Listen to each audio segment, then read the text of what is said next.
मित्रों नमस्कार। जन सुलभ पुस्तकालय के इस कार्यक्रम में आप सभी का हार्दिक स्वागत है। आज 22 मार्च है और आप जानते हैं आज बिहार दिवस है। बिहार जो अपनी सांस्कृतिक और साहित्यिक चेतना के लिए आरंभ से ही प्रसिद्ध है। मित्रों, जनसुलभ पुस्तकालय अब आज से एक नए स्तंभ की शुरुआत कर रहा है। राज्य की स्थापनाओं के बहाने उस राज्य विशेष की विभिन्न सांस्कृतिक, सामाजिक पृष्ठभूमि और उसके रंगों से जुड़े साहित्य सृजन पर कुछ बातचीत करने के लिए, उसी कोशिश में आज हम लोग बिहार दिवस पर इस कविता पाठ का आयोजन कर रहे हैं, जिसमें इस बहाने से बिहार से जुड़े कुछ मुद्दों, कुछ समस्याओं और कुछ बेहतरी और कुछ अन्य रंग पर कवि अपनी कविताओं का पाठ यहाँ करेंगे। अलग अलग पीढ़ियों से आए हुए हमारे कवि, आप सभी का यहाँ हार्दिक स्वागत है।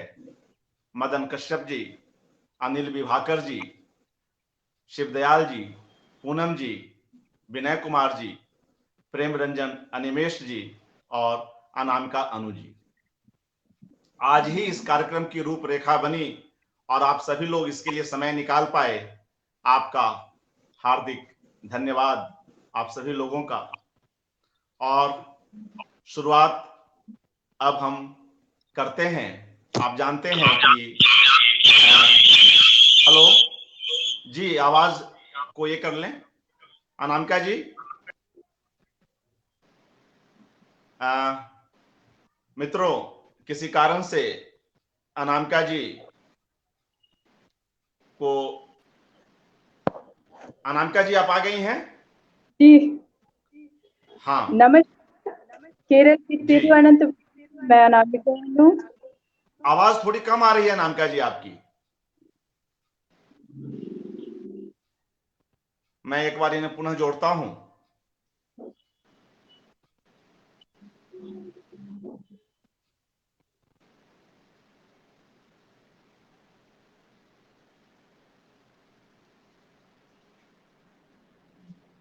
अनामिका जी अभी किसी कारण से जुड़ नहीं पा रही हैं, तो 1 मिनट। आ गई हैं?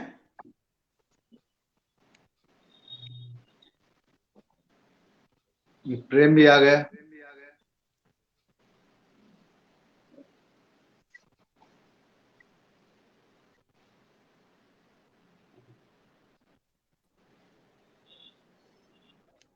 अनामिका जी आ गई हैं? जी जी, नमस्कार। हाँ ठीक है, प्लीज थोड़ा ध्यान रखें। और जैसा कि अभी हमने चर्चा की कि अभी हाल ही में अनामिका अनु जी को भारत भूषण अग्रवाल पुरस्कार से सम्मानित किया गया है। इस मंच से भी आप हम सभी की बधाई स्वीकार करें। जनसुलभ पुस्तकालय की ओर से भी हार्दिक बधाई। जी शुक्रिया। मित्रों, आप सब इस बिहार दिवस पर बिहार की पृष्ठभूमि और इसके मसलों से जुड़ी कविताओं का आज पाठ होगा। उस क्रम में मैं सबसे पहले अनामिका अनु जी को आमंत्रित करता हूं कि वे इस अवसर पर आएं और अपनी कविताओं का पाठ करें। आज हम कुल 8 कवि हैं, तो ऐसा नियम बनाया गया है आप सभी की सहमति से कि हर एक कवि अपनी 2-2 कविताओं का पाठ करेंगे। अनामिका जी। नमस्कार। केरल की तिरुवनंतपुरम से मैं अनामिका अनु आप सबों का अभिवादन करती हूँ। आप सबों को बिहार दिवस की शुभकामनाएं। आज जो पहली कविता मैं पढ़ूंगी उसका शीर्षक है टिकुला। कैरी को टिकुला कहते हैं। टिकुला। एक जोड़े में 2 टिकुला झरोखे के पास पेड़ से लटका मंजर मिठास भवरे मिले, फल लगा टिकुला हरा। मन में खिजा रस नजर बचाकर झुरमुट बीच बढ़ा। अप्रैल की आंधी झुरमुट को सरका गई, जोरा दिखने लगा सभी को। लोगों के आंखों को हरा लगा, मारा झुटका गिरा दिया। टहनी से बूंद बूंद दूध टपक रहा, पत्थर से फोरा चाटा चटकारा। आवाज दे किसी ने फटकारा। सरपट भागे लोगों का चप्पल वहीं पड़ा है, छत विछत मरा टिकुला हरा है। पकने से पहले टपक चुका, समाज की लपलपाती जीभ, चटोर मुख और स्वाद की खातिर खप चुका।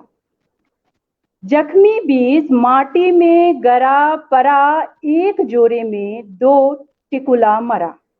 अखबार टीवी देख रहे लोगों से नन्ही बेटी पूछ रही, टिकुला किसने तोड़ा, कहाँ गया टिकुला हरा।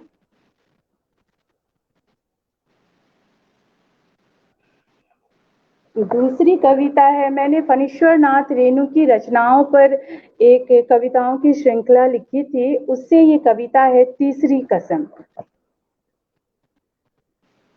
आसिन कार्तिक का महीना, भोर के कुहासे में मन थिरा गया है। धड़कनें बैठ गई हैं पेंदी में, देह और आंख में खाली पानी बचा है। भोर से चल रही है गाड़ी, सूरज भी दो बांस ऊपर उठ गया है। कजरी नदी के किनारे कौड़ियों की माला पहने बैल हरी घास में लहालोट। लाल ओंठों पर लगी दही देखकर, लाल ओंठों पर लगी दही देखकर हीरामन के मन में सतरंगी छतरी खुल जाती है। मानो सुग्गी दूध भात खा रही हो, सुग्गा के मन में पड़ा हो प्रीत का जोरन।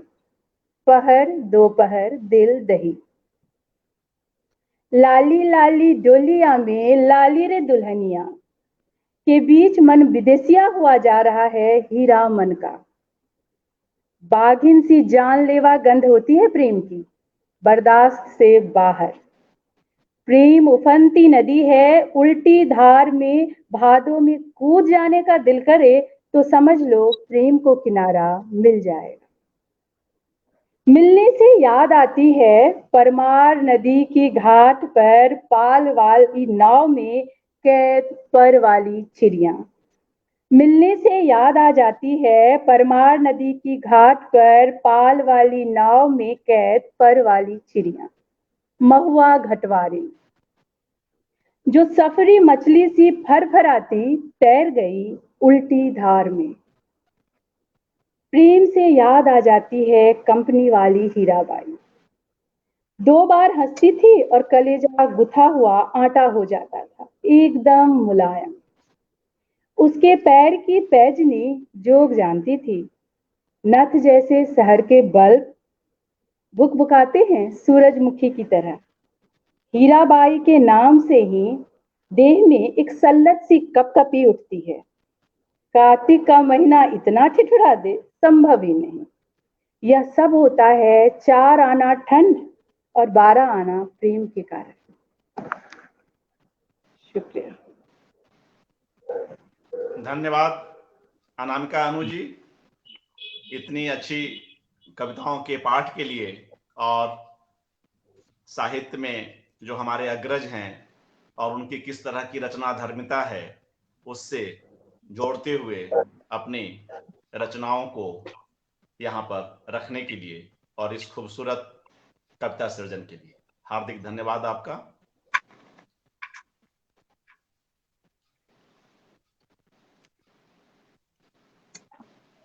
मित्रों, हमारे बीच प्रेम रंजन अनिमेश जी भी जुड़ गए हैं, उनका स्वागत है।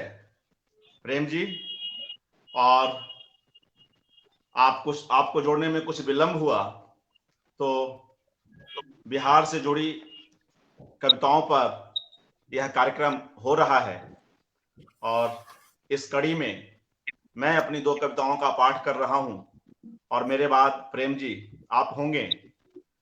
मित्रों, मेरी एक कविता है कुआं। मेरे ही घर का जो कुआं है उस पर केंद्रित यह कविता जो वागर्थ में आई थी, यह वही कुआं है जिसके पानी को पी करके मैं लगातार आगे बढ़ा और मैट्रिक तक की पढ़ाई लिखाई उसी गांव में हुई, उसी कुएं का पानी पीता रहा और बाद में वह कुआं सूख गया। कुआं अब भी है मगर उसमें पानी न के बराबर है। कुआं एक, आज पक्के ईंटों से बना कुआं साए साए करता एकदम बेजान पड़ा है।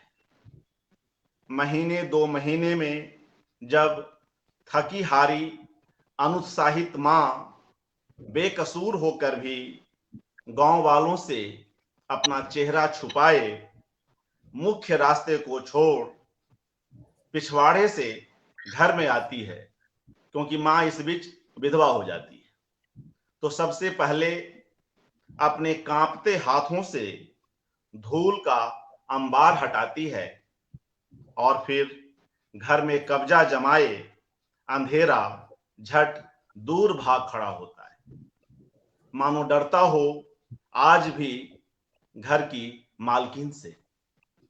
बेशक बूढ़ी और अकेली ही सही, पहले जैसी जान और गति कहां रही उसकी।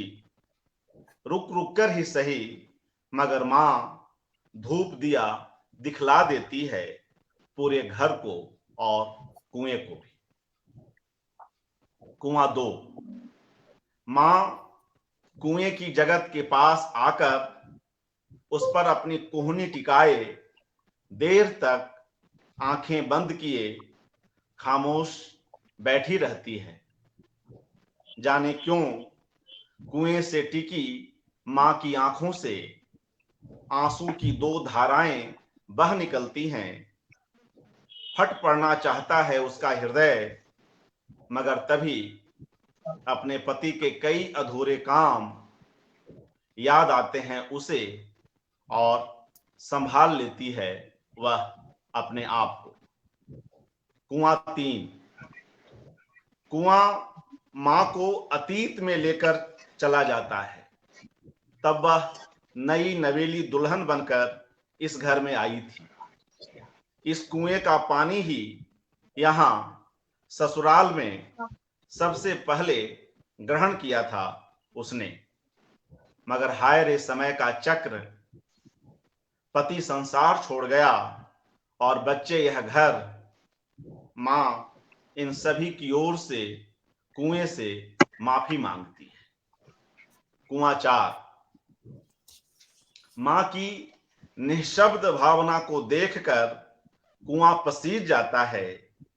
सतह के नीचे भीगा अधभीगा अपने एकांत में देर तक डूबता उतराता रहता है। और कुआं 5, कुआं खाली है जैसे मां की मांग। दोनों के अपने अपने दर्द हैं, दोनों एक दूसरे के सूनेपन को जानते समझते हैं। दोनों को समय ने एक ही तलछट पर लाकर पटक दिया है। एक ने इस घर को पानी दिया और दूसरे ने दूध, मगर आज ये दोनों स्रोत सूख चुके हैं।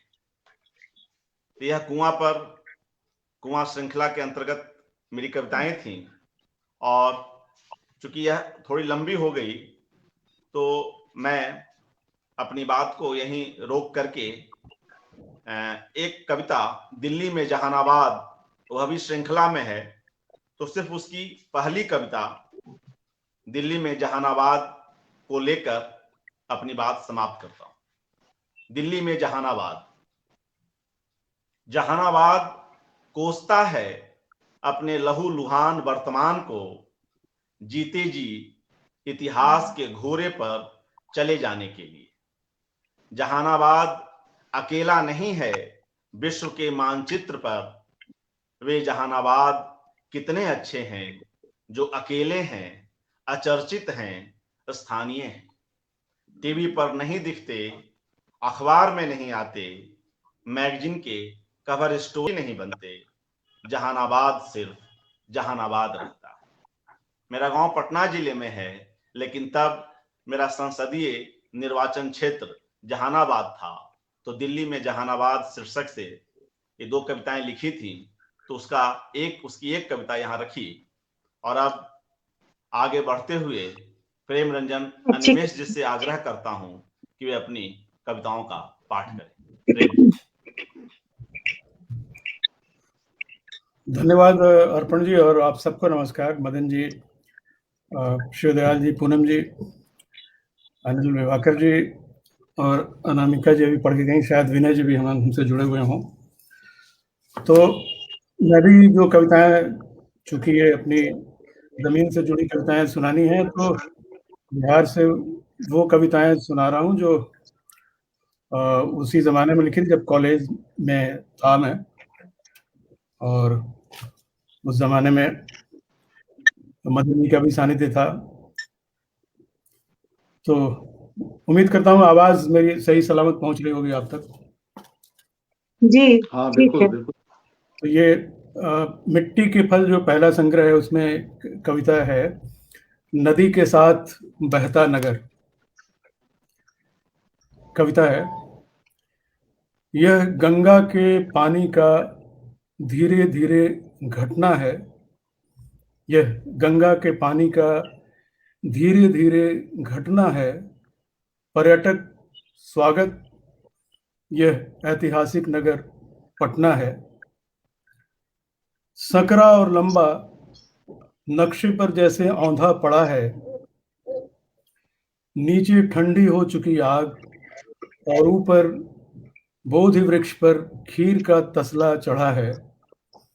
यह आंचल से पहले देह का फटना है। पर्यटक स्वागत, यह ऐतिहासिक नगर पटना है।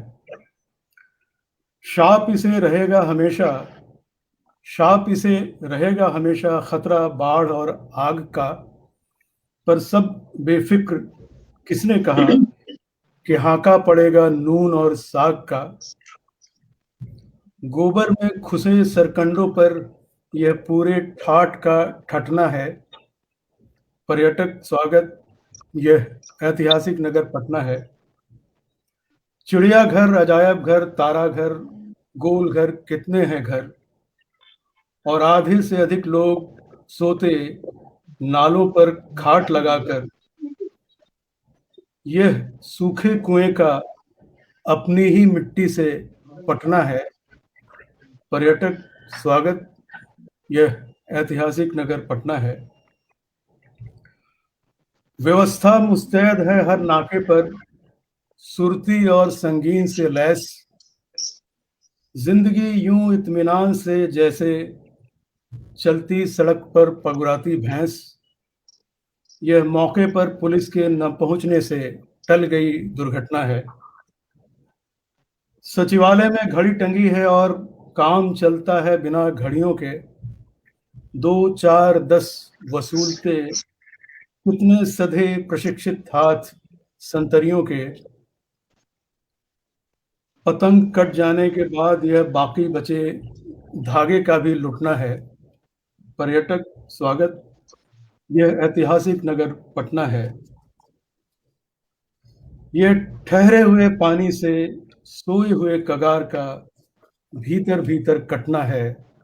पर्यटक स्वागत, यह ऐतिहासिक नगर पटना है।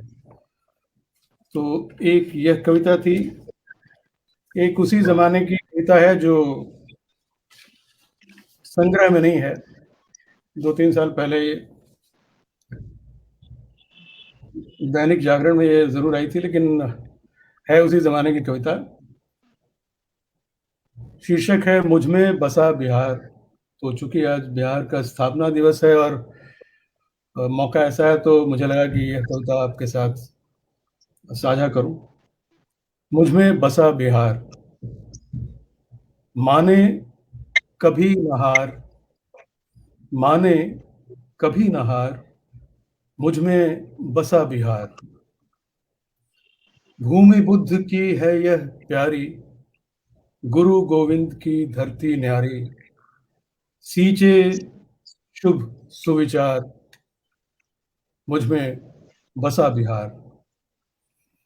गंगा गंडक सोन तरीखी, नदियां मीठे पानी वाली, अमृत की रसधार, मुझमें बसा बिहार। यही मगध की धरा प्रतापी, कीर्ति अन्यतम जिसकी व्यापी, हर सरहद के पार। राज त्याग कर राजाओं ने सत्य अहिंसा शांति पथ चुने, अविरत पुण्य प्रसार, मुझमें बसा बिहार। जय का जगा प्रकाश महत्तर, जय जय का जगा प्रकाश प्रखरतर, छेड़ क्रांति संपूर्ण महत्तर, करे जगत उजियार, मुझमें बसा बिहार।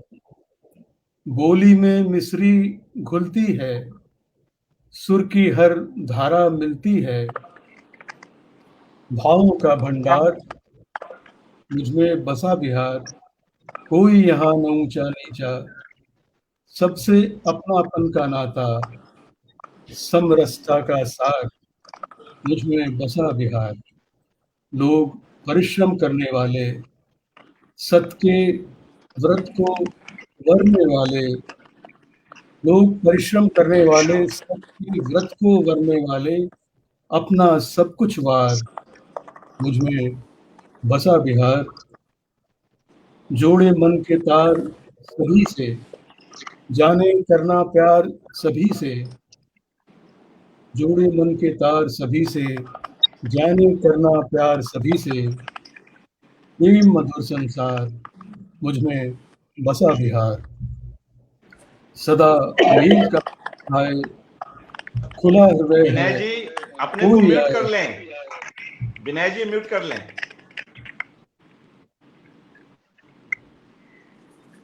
हाँ प्रेम जी पढ़ें। जी। सदा मेल का हाथ बढ़ाए, खुला हृदय है, कोई आए, मानवता का द्वार, मुझमें बसा बिहार। चले कहीं भी जाएं चाहे, फैलाए ममता की बाहें, करता अंगीकार, मुझमें बसा बिहार। यात्रा यह अनिवेश अनवरत, साझा यह विश्वास अनाहत, यात्रा यह अनिवेश अनवरत, साझा यह विश्वास अनाहत, सत्य स्वप्न साकार, मुझमें बसा बिहार। माने कभी न हार, मुझमें बसा बिहार। धन्यवाद। धन्यवाद प्रेम रंजन जी, इतनी सुंदर कविताओं के लिए, बिहार और पटना से लगाव के लिए, और उनको इन बेहतर शब्दों में, इन सघन अनुभूतियों में दर्ज करने के लिए। मित्रों, अब हम अगले कवि की ओर बढ़ते हैं और आज हमारे साथ हैं डॉक्टर विनय कुमार। मैं विनय जी से निवेदन करता हूं कि वे अपनी 2 कविताओं का पाठ करें। विनय जी। धन्यवाद अर्पण जी। मेरी आवाज आ रही है? जी हाँ, आ रही है, बिल्कुल।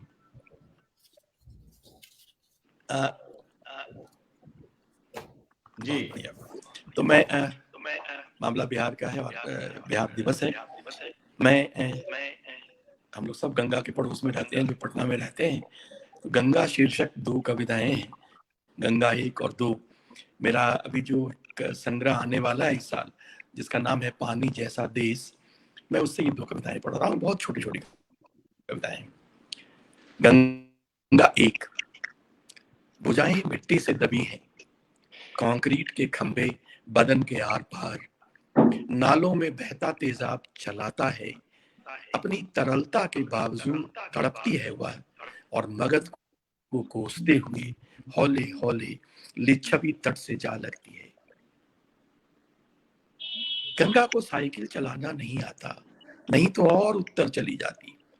नौ या किसी बड़े जलपोत में आती भी समा पाती तो अपने ही अर्धांग में बहती हुई अपने अधिकांश को जल्द से जल्द महासागर कर देती।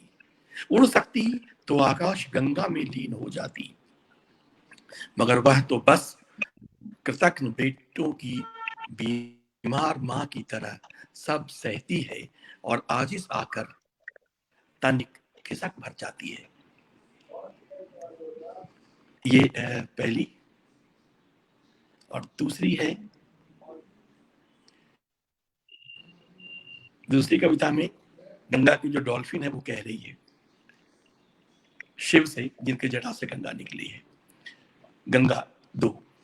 बाबा तुमने जो गंगा दी थी वह नख से शिख तक नदी थी, हजारों सालों तक निश्चिंत बहती रही मैं, मगर कली ने उसे चींथ कर रख दिया है।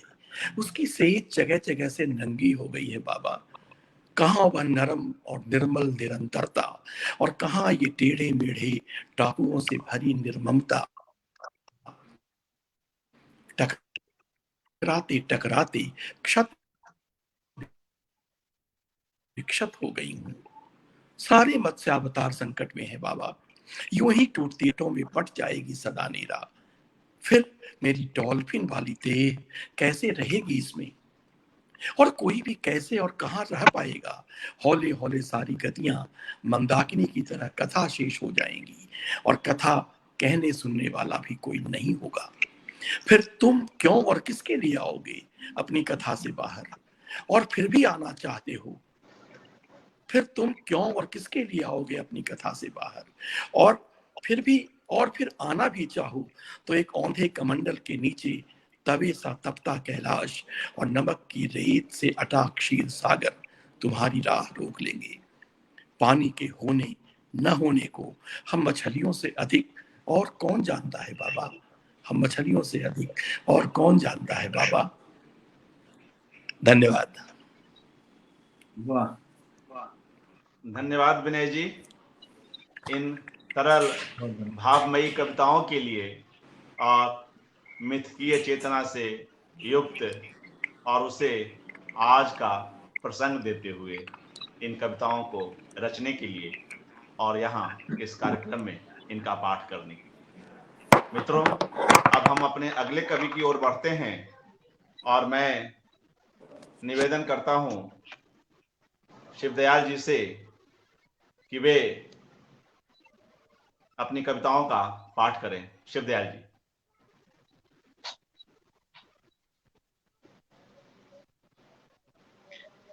हाँ, आप सब लोगों को पुनः नमस्कार। दो कविताएं मैंने निकाली हैं। एक पहली कविता है फसल। फसल है, चुप चुप रहते हैं इन दिनों रामेश्वर चाचा। चुप चुप रहते हैं इन दिनों रामेश्वर चाचा। कभी के इतने बड़बोले, बात की बात में किसी की लंगोट खोले। ताली मार मार कर हंसने हंसाने, चाची को चिढ़ाने फिर रिझाने वाले रामेश्वर चाचा। आवाज ठीक तो आ रही है अर्पण? जी हाँ, ठीक आ रही जी। चुप चुप रहते हैं इन दिनों रामेश्वर चाचा।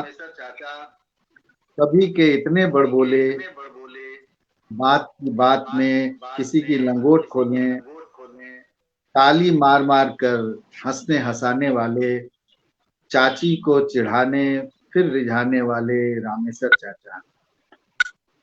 बड़कू की कलकत्ते में मारी गई मती, न रुपया न पैसा न चिट्ठी न पत्री। माई के कलेजे में हुक, बहू का दिल दो टूक।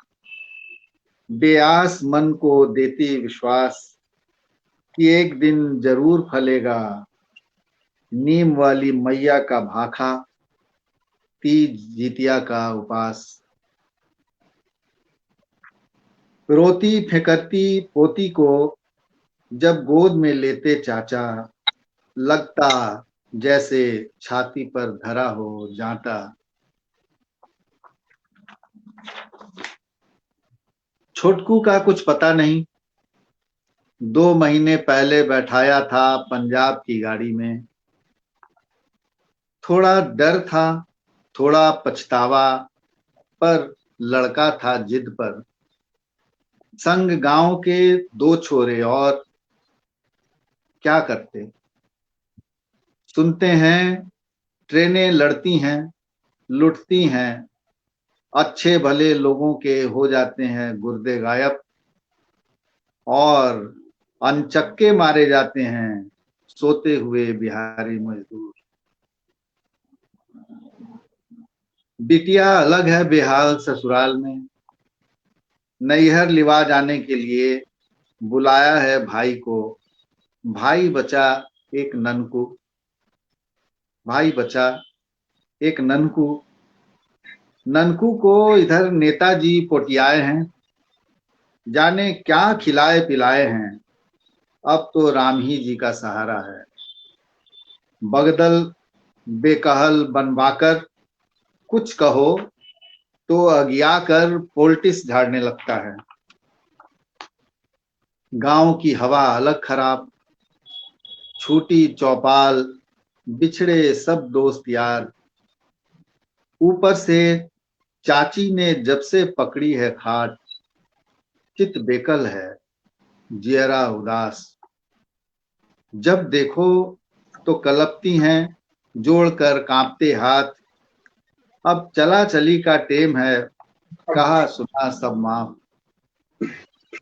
गुमसुम बीड़ी सुलगाते बुझाते सोचते हैं रामेश्वर चाचा कि उनसे ऐसी क्या भूल, जहां रोपा था हुलसकर उड़हुल कनेर, उगाए वहां बेर बबूल। इन दिनों रामेश्वर चाचा चुप चुप रहते हैं, कभी के इतने बड़बोले रामेश्वर चा।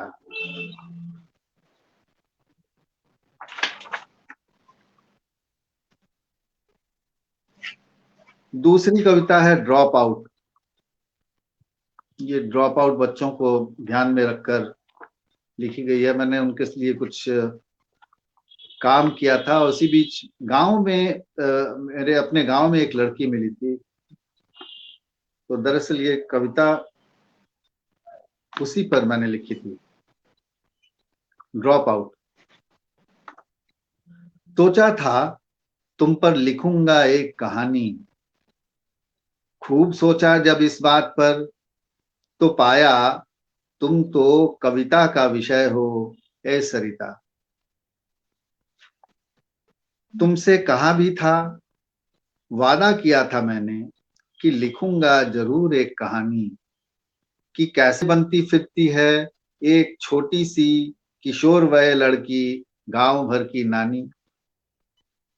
लेकिन मेरे कहन पर भारी पड़ती है तुम्हारी नादानी, और वह कौतुकपूर्ण विश्वास हमें भी जरूर बताइएगा चाचा। ओह मैं कैसे पिरोऊं कथा में यह सब, जैसे कि खेल खेल में तुम जो इतने सारे काम करती जाती हो। रोपनी सोहनी कटनी दौनी, तुम्हारी देह भंगिमाओं में व्याख्यायित होता है ऋतु चक्र।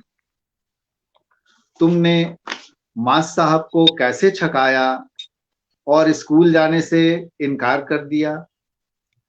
चारा ढोते कैसे सीधी की कित कित की उल्टी गोटी। मैं कैसे लिखूं, कैसे कहूं कि भुअरी गैया की बाछी की आखिर तुम लगती कौन हो। तुम तो हो स्कूल से ड्रॉप आउट और लिख सकती हो बस स से सरिता। लेकिन यह तो बताओ कि गांव भर के जनावर और चिड़ई चुरुंग कैसे समझ लेते हैं तुम्हारी भाषा। कागज चबाती बकरी, मुर्गियों पर झपट्टा मारता कुत्ता, आपस में सींगे लड़ाती गौएं क्यों झट मान लेते हैं तुम्हारी बात।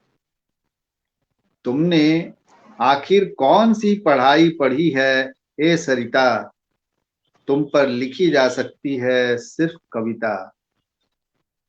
सच सरिता किसी कथानक में नहीं समाते, तुम्हारे नन्हे नन्हे सरोकार जिनसे चलता है वास्तव में जगत का जीवन व्यापार। जी धन्यवाद। धन्यवाद शिवदयाल जी, देशजता और शिक्षा की समस्या से जुड़ी इन कविताओं के पाठ के लिए। और अब हम अपने अगले कवि पूनम सिंह की ओर बढ़ते हैं। पूनम जी, आपसे निवेदन है कि आप अपनी 2 कविताओं को यहाँ रखें। पूनम जी। बहुत बहुत धन्यवाद, बहुत शुभकामनाएं बिहार दिवस की आप सबको। मेरी पहली कविता है, 8 में जब कोसी का प्रलयंकारी रूप पूरा बिहार देख रहा था, पूरा देश और पूरी दुनिया देख रही थी, उस त्रासदी को लेकर पहली कविता है, डूब की परिधि के बाहर। उसकी हंसी प्रलयंकारी थी, उसका चेहरा विद्रूप, अपना स्वीकृत गतिपथ छोड़ वह बढ़ रही थी विध्वंसक मुद्रा में कुसहा की ओर। गाद कीचड़ सेवार से सने थे उसके बाल, आरक्त थी आंखें, लहूलुहान थे पंजे। उसका आदमखोर रूप देख भय प्रकंपित हो रहा था आकाश, खिसक रही थी धरती के पांव के नीचे की जमीन। अपनी अवमानना का दंश लिए वह दिखा रही थी स्त्री का क्रिया चरित्र। 45 वर्षों से बंधी नदी ने तोड़ा था खूंटा, माछ मखान दूध दही पान खिलाने वाली कोसी मैया उस दिन समुद्र की पीठ पर सवार थी। हर ओर मचा था त्राहिमाम, कुसहा लाही श्रीपुर हरिहरपुर जदिया नवहट्टा छातापुर बीरपुर सुपौल सहरसा मधेपुरा अररिया, कितने गांव शहर कस्बे को नक्शे से विस्थापित करती वह मिनटों में लील गई थी एक पूरी सभ्यता। टूट चुका था कुसहा का दुर्ग द्वार, चैनलों पर दिखाई जा रही थी विनाश की लीलाएं। चाय की चुस्कियों के साथ देख रहे थे लोग बर्बादियों के मंजर। बह रही थी झोपड़ियां, दह रहे थे टाट छप्पर माल मवेशी। सांसों की डोर से छूट रही थी जिंदगी, जड़ छोड़ते पेड़ों पर हिल रहे थे घोंसले। देश विभाजन के दौर की तरह आंखों के सामने से गुजर रहा था। औरतों बच्चों बूढ़ों जवानों का काफिला बर्बादियों तबाहियों का जायजा लेने पहुंच चुके थे लोकोपकारी जन। मलबे के ढेर पर सजाया जाने लगा था मीना बाजार, शिविरों में होने लगी थी राहतों की बरसात। आपदा का विलाप बदल चुका था सरगम के सुर में। आतंक मृत्यु और विनाश के व्यावान में बस गई थी मगरमच्छों की बस्ती। लोहार की धौंकनी में फूंकी जा रही थी फिर से नई आग। विस्थापितों के लिए खुल गया था मुआवजे का पिटारा। रंगीन पानी में तैरने लगी थी बुआरी मछलियां, लेकिन डूब की परिधि के बाहर अब भी भीषण सुखाड़ था। मेरी दूसरी कविता का शीर्षक है भुतहा इनार। दरअसल हम लोगों के गांव में पहले इनार कुआं सब कुछ बहुत दिखाई देता था। लोग छठ के समय इनार का पानी लेकर ही प्रसाद बनाते थे, अब वह सब नहीं है। तो भूथा इनार यह दूसरी कविता का शीर्षक है। मेरी बस्ती का वह सबसे पुराना कुआं था, मेरी बस्ती का वह सबसे पुराना कुआं था, मीठे और शीतल जल से भरा हुआ। बस्ती के लोग उसे इनार कहते थे। लोक संस्कृतियां जीवित थीं उस इनार के सहारे। मुझे याद है भोर की पहली किरण जब मनवंतर पट खोलती हटाती थी यवनिका, इनार की जगत एक रंगमंच बन जाती थी। लोक नृत्य की मुद्रा में स्नेह घट लिए आती थी सुंदरियां, उनके पायलों की छम छम, चूड़ियों की खनखन से बूढ़ा इनार रोमांचित हो जाता था। गहन तल का पानी कुछ ऊपर उठाता था, जीवन की जड़ता कपूर की तरह उड़ जाती थी। उनकी खिलखिलाती हंसी में पहाड़ी झरने का संगीत बहता था। वह सारी उदासी जो शहर से मेरे साथ आती थी, उस झरने की लय में कहीं दूर बह जाती थी। इस बार एक लंबे अरसे के बाद लौटी हूँ गांव और बहुत उदास हूँ। इस बार एक लंबे अरसे के बाद लौटी हूँ गांव और बहुत उदास हूँ। बस्ती का वह इनार झाड़ झाखड़ों से घिरकर भूथा इनार बन गया है। बटेश्वर काका कह रहे थे, प्यार की दीवानी किसी लड़की ने इस इनार में डूबकर अपनी जान दे दी थी, तब से उस ओर कोई नहीं जाता। इनार की जगत पर खड़े बूढ़े पीपल की जर्जर देह मौनी अमावस्या की एक सूत के लिए तरसती है, पर मनौतियों प्रार्थनाओं के लिए भी अब कोई उधर नहीं जाता। बिटिया, तू भी मत जा उस भूथा इनार के किनारे। होठों पर मुर्दा चुप्पी लिए सोच रही हूं मैं पहाड़ी झरने का संगीत और इनार की प्रासंगिकता पर अब क्या कहूं, किससे कहूं। धन्यवाद। धन्यवाद पूनम जी। लोक राग से युक्त और सामाजिक परिवर्तन को उकेरती इन कविताओं के पाठ के लिए। और अब हम अपने अगले कवि अनिल विभाकर जी की ओर बढ़ते हैं और उनसे उनकी कविताएं सुनते हैं। अनिल जी। धन्यवाद अर्पण जी। पहली कविता है पहचान। शीर्षक है पहचान। आवाज जा रही है? जी। हेलो। हाँ, आ रही पहली है। कविता का शीर्षक है, आवाज आ रही है। पहली कविता का शीर्षक है पहचान। देश की पहचान दिल्ली नहीं, देश की पहचान तो वाराणसी।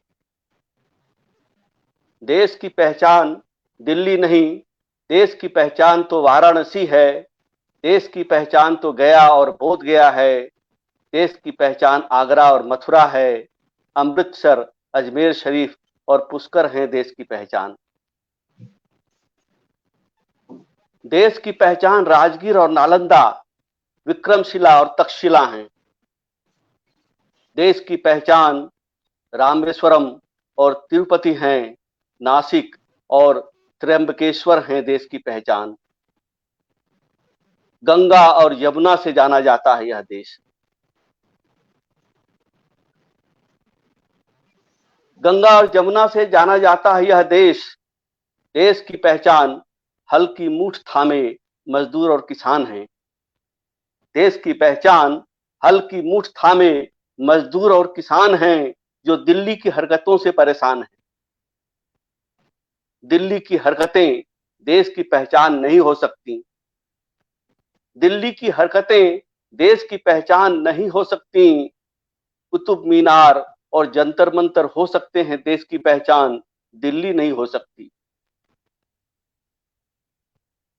दिल्ली तो सल्तनत की पहचान है।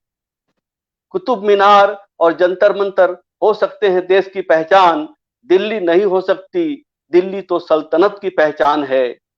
भारत में दिल्ली जरूर है, मगर दिल्ली के पास दिल है कहां। भारत में दिल्ली जरूर है, मगर दिल्ली के पास दिल है कहां। दिल्ली तो बिना दिल वालों की पहचान है, दिल्ली तो बिना दिल वालों की पहचान है। दूसरी कविता है, उसका शीर्षक है परंपरा। ये बिहार की जो परंपराएं हैं, लोक परंपराएं, उसको लेकर के। पूस में जब नहीं बनता पुसहा पिट्ठा, तब घर जैसा नहीं लगता। पूस में जब नहीं बनता पुसहा पिट्ठा, तो घर जैसा नहीं लगता। बूट का साग नहीं बनता, तो लगता है अपनी मिट्टी से दूर हूं, बहुत दूर। जब भी मन हुआ घर में बनता रहा लिट्टी चोखा। सरसों और खेसारी के साग तो अगहन और पूस में ही बनते हैं। जब भी मन हुआ घर में बनता रहा लिट्टी चोखा। सरसों और खेसारी के साग तो अगहन और पूस में ही बनते हैं। जाड़े में साग भात खाने का अलग ही आनंद है। इनके स्वाद और गंध के बिना नहीं कर सकते बिहार की कल्पना। इनके स्वाद और गंध के बिना नहीं कर सकते बिहार की कल्पना। जाड़े में ही आती है गया के तिलकुट की याद, चूड़ा दही की भी, जब आने वाली होती है मकर संक्रांति। जाड़े में ही आती है गया के तिलकुट की याद, चूड़ा दही की भी, जब आने वाली होती है मकर संक्रांति। आती है खिचड़ी की भी याद आता है बौंसी का मेला भी। याद आता है बौंसी का मेला भी। बौंसी में है मंदार पर्वत, जिससे हुआ था समुद्र मंथन। बौंसी में है मंदार पर्वत, जिससे हुआ था समुद्र मंथन। गया है विष्णु तीर्थ, जहां विराजते हैं साक्षात विष्णु। परंपराओं से जुड़ना दरअसल अच्छा लगता है। परंपराओं से जुड़ना दरअसल अच्छा लगता है। परंपराओं से कटना लगता है जड़ों से कट जाना। पूस के महीने में घर में चावल का पीठा बनने से होता है अपनी जड़ों से जुड़े होने का एहसास। लगता है जैसे पूस की ठंडी गीली धूप में खेत में खड़ा हूं, धान के पौधे की तरह सिर पर भरी पुख्ताई बालियां लिए। लगता है जैसे पूस की ठंडी गीली धूप में खेत में खड़ा हूं, धान के पौधे की तरह सिर पर भरी पुख्ताई बालियां लिए। पूस की कपकपाती ठंड में जब नहीं बनता पुसहा पिट्ठा, मन में भरने लगती है उदासी। पूस की कपकपाती ठंड में जब नहीं बनता है पुसहा पिट्ठा, मन में भरने लगती है उदासी। लगता है खलिहान में खखरी धान की तरह किसी कोने में पड़ा हूं, तिरस्कृत विस्मृत। धन्यवाद। धन्यवाद अनिल जी। एक तरफ राजनीतिक निहितार्थ और दूसरी तरफ सामाजिक समृद्धि से ओतप्रोत इन कविताओं के पाठ के लिए। और मित्रों, अब हम कार्यक्रम के अंतिम हिस्से में हैं और हमारे बीच मदन कश्यप जी हैं। मैं मदन जी से अनुरोध करता हूं कि वे अपनी कविताओं का पाठ करें। धन्यवाद अर्पण जी। आवाज आ रही है? आ रही है। हाँ, जानी चाहिए। बस इतनी ही आवाज बची है, आवाज बहुत अधिक बची नहीं है, सब खत्म हो चुके हैं सुबह से ही। बिहार को लेकर हम लोग कर रहे हैं, ये अच्छी बात है कि बिहार शुरुआती भारतीय इतिहास को देखे तो 1000 वर्षों तक भारत का इतिहास मगध का इतिहास है, बिहार का इतिहास शुरू में। लेकिन बिहार 100 साल पहले बंगाल से अलग होने के पिछले 200 वर्षों के बीच में पूरी तरह से पहचानहीन हो चुका था। और उसके बाद इसका अलग होना निश्चित रूप से एक ऐतिहासिक दिवस है और उस दिवस के नाते हमें याद करना चाहिए अपनी अस्मिता को भी और अपनी चेतना को भी। दोनों चीजों को याद करने और समझने की जरूरत है। बहरहाल मैं भाषण नहीं दूंगा, एक कविता पढ़ रहा हूं और एक ही पढ़ूंगा, थोड़ी लंबी है, हो जाएगा काम।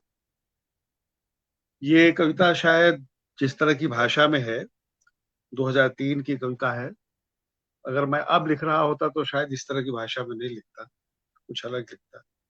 लेकिन उस समय का और उस समय की कविता का अपना मतलब है। मेरे लिए तो आज बहुत खुशी की बात यह है कि इतने मित्रों को सुना और शिवदयाल जी को बहुत दिनों के बाद देखा। अनिल जी से बात तो होती थी फोन पर, लेकिन चेहरा तो पहली बार बहुत दिनों के बाद दिख रहे हैं। और बाकी लोगों के चेहरे तो कभी कभी बीच बीच में किसी किसी कार्यक्रम में दिख भी जा रहे हैं। ये दोनों लोग तो ऐसे बहुत दिनों के बाद, ऐसा नहीं कि इनका कार्यक्रम नहीं हुआ होगा, लेकिन मैं नहीं देख पाया, जुड़ पाया। तो ये कविता है बलि का बकरा।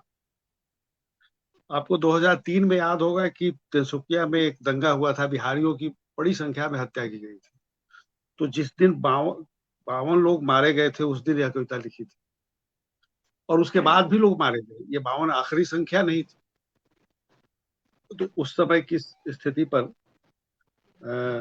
उस समय की राजनीति, देश की भी और बिहार की, और उस समय समाज और जिस तरह का समाज बन रहा था, उस पर एक टिप्पणी है। कविता क्या है, लेकिन चलिए, कविता को इस रूप में भी कभी कभी आना चाहिए। अब तक 52 लाशें गिरी हैं, आगे अभी और भी मारे जाएंगे। मारे भी गए आगे, वो तो उस दिन तक इतना था। अब तक 52 लाशें गिरी हैं, आगे अभी और भी मारे जाएंगे, लेकिन चिंता की कोई बात नहीं, मारे जाने वाले आदमी नहीं बिहारी हैं। मारे जाने वाले आदमी नहीं बिहारी हैं। बिहारी जो भट्ठों में ईंट पाथने के लिए, सड़कों पर पत्थर तोड़ने के लिए, अट्टालिकाओं के शिखर तक गारा ईंट पहुंचाने के लिए, फेफड़े की ताकत लगाकर रिक्शा ठेला खींचने के लिए, मंडियों में पीठ पर बोरे उठाने के लिए मुंबई से तिनसुकिया तक का चक्कर लगाते हैं। बिहारी सबसे कम मजदूरी लेकर सबसे ज्यादा काम करते हैं। अपनी धोती की खूंट में सामाजिक न्याय का आचार बांधे रहने के बावजूद चटपटी गालियां खाते हैं। हाँ भाई, इसी मुल्क का एक सूबा है बिहार, जहां रोजगार नहीं है, शिक्षा नहीं है, सड़कें नहीं है, बिजली नहीं है, उद्योग नहीं है, व्यापार नहीं है, बस सरकार है जो बची खुची चीजों को भी निर्ममता से नष्ट कर रही।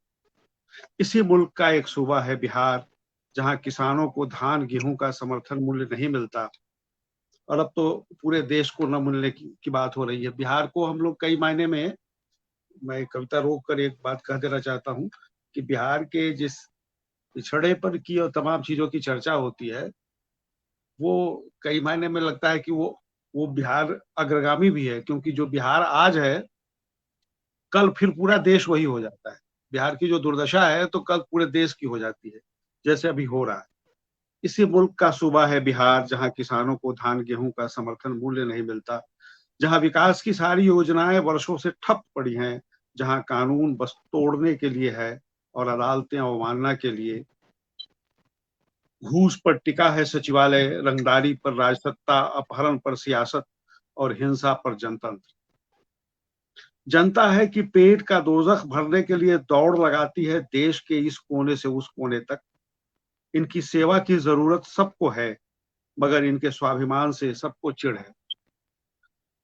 9 नवंबर 2003 नहीं, हमले की शुरुआत तो तभी हो गई थी जब उन्हें आदमी से एक दर्जा नीचे बिहारी बनाया गया। इतने से ही कितना आसान हो गया मारना। चाहे यहाँ का लक्ष्मणपुर बाथे हो या वहां के कामरूप तिनसुकिया, ध्यान दो कि मारा किसे जाता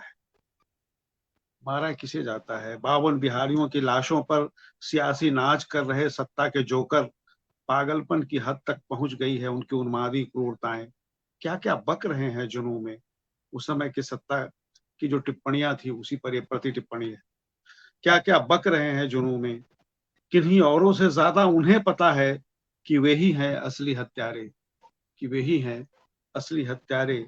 मारे जाने वाले धोबी, नाई, कुंजड़ा, कवारी, पासी, चमार, धुनिया, कुम्हार, कानू, तमोली, मुसहर, दुसाध और जी हाँ जनाब, गरीब, यादव, कुर्मी, कोयरी भी आखिर कौन सा सामाजिक न्याय पाने गए थे उल्फा सुल्फा के मुल्क में? इस बहस को छोड़ो कि भारतीय संस्कृति के मुकुट की तरह चमकने वाले अहोमी जनों का देश क्यों बन गया कत्लगाह। माधव देव और शंकर देव की आत्मा को रौंदते हुए कितने उल्फा को सुल्फा बनाकर दिया घृणा को कानूनी आधार। इस बहस को छोड़ो, तुम पहले यह बताओ कि देश भर में क्यों भेजते हो इतनी बड़ी संख्या में बलि के बकरे। तुम पहले यह बताओ कि देश भर में क्यों भेजते हो इतनी बड़ी संख्या में बलि के बकरे। और मित्रों, थोड़ी अटपटी भी है कविता, लेकिन अब आज मुझे लग रहा था कि बिहार दिवस को याद करते हुए बिहार का जो एक क्रूर यथार्थ बना दिया गया है उस पर भी बात होनी चाहिए। ये बहुत एक ही कविता मैंने कहा पढ़ूंगा, अब और नहीं पढ़ूंगा। मैं अर्पण जी को एक बार धन्यवाद देना चाहता हूँ अपनी ओर से भी और अपने सभी मित्रों की ओर से भी। इन्होंने बहुत आनंद फानंद में सुबह सुबह योजना बनाई और मुझे भी कहा, और मेरी भी मति मारी गई थी कि मुझे क्या क्या आज करना था, कितनी चीजें थी, क्या व्यवस्था थी, वो सब मैं भूल के मैंने इनको स्वीकृति दे दी कि हाँ करूंगा, देर से तो कर दूंगा। लेकिन दिन भर जो काम मुझे करना था उसमें मैं इतना थक गया था कि अभी लग रहा था कि कैसे कर पाऊंगा ऐसा।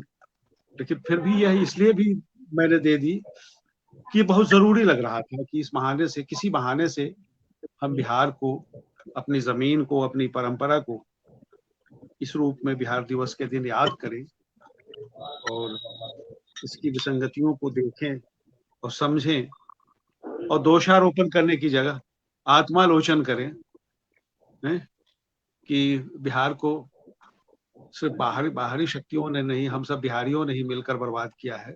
और इस पर लंबी बहस या विचार से भी ज्यादा गहरे आत्मालोचन की जरूरत है आज के दिन में, मुझे ऐसा लगता है। आप सबको मेरी कविता सुनने के लिए और अर्पण जी को पूरे आयोजन के लिए बहुत बहुत धन्यवाद। नमस्कार।